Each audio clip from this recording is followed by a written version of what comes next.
Well, originally it was just a little 9-month study to determine whether it was feasible to build a supersonic successor to the Harrier for the Marine Corps. I had to come up with a way to increase the thrust of a jet engine so that you could take off vertically and yet not make it impossible for the airplane to go supersonic. After about 8 months, I knew I had about a month to go for the final report and nothing to report, so I was sitting at my desk, and then bang, I had that aha moment, and I felt that this was the answer. This was going to work. This is what everything else has been missing.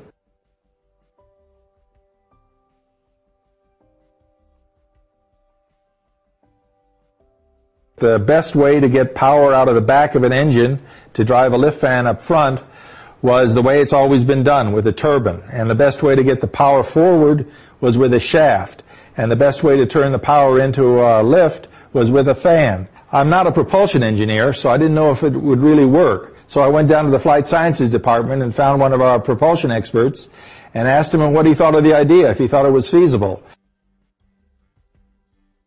It works pretty much like a car. The pilot gets in, it's sitting on the runway, and he starts the engine. Then he engages the clutch that drives the lift fan. Then once the clutch is engaged, he advances the throttle, and you get 2 lift jets, one at the rear and one from the lift fan, and that lifts the airplane up, and then the bleed air coming off of the engine fan is used for roll control, so it rises just like it was on a hydraulic lift.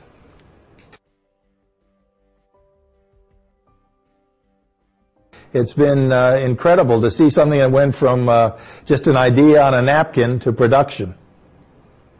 I've been doing this for almost 30 years now.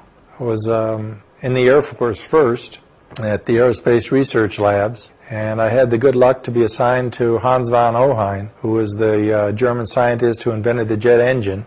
And he showed me how to do engineering rather than math. I always say that in school I learned how to move the pieces, and Hans taught me how to play chess. In the last half century, there have been more than 50 airplanes around the world that were attempts to build supersonic STOVL airplanes. The Joint Strike Fighter is the first one in history to take off in a short distance, go supersonic, and come back and land vertically.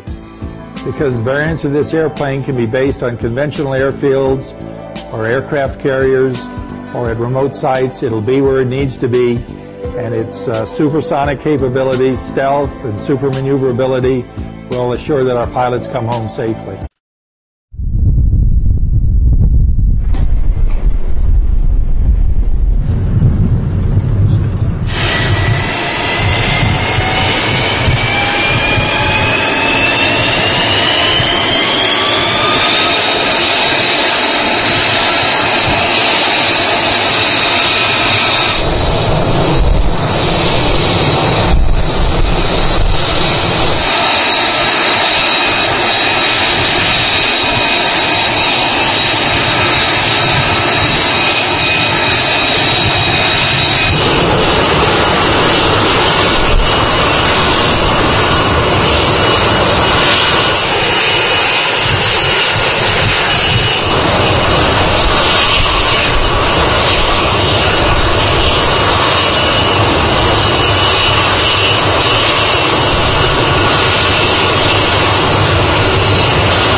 Culmination of a lot of blood, sweat, and tears. I feel like a 10-year-old kid who's got a new toy. It's great looking at it. On the go, contact departure control 360.